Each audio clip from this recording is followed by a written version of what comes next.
రైతు కష్టం ఈ పదం కేవలం సినిమాల్లోనూ పుస్తకాల్లోనూ మనకు పరిచయం. కానీ వాళ్ళెవరో, వాళ్ళ జీవితాలు ఏంటో మనకు తెలియదు, అవసరం కూడా లేదు కదా.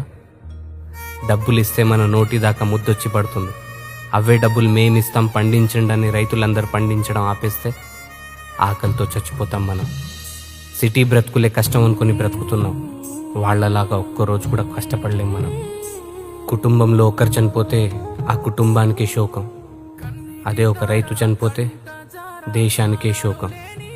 ఊరు, పొలం, విత్తనం పండించడం ఇవే ప్రపంచం అనుకొని బ్రతికే రైతుకి ఏమివ్వగలం? అవసరమైనప్పుడు మన సహకారం తప్ప. అప్పుడు ఏ రైతు ఆత్మహత్య చేసుకోడు. ఇవ్వగలమా?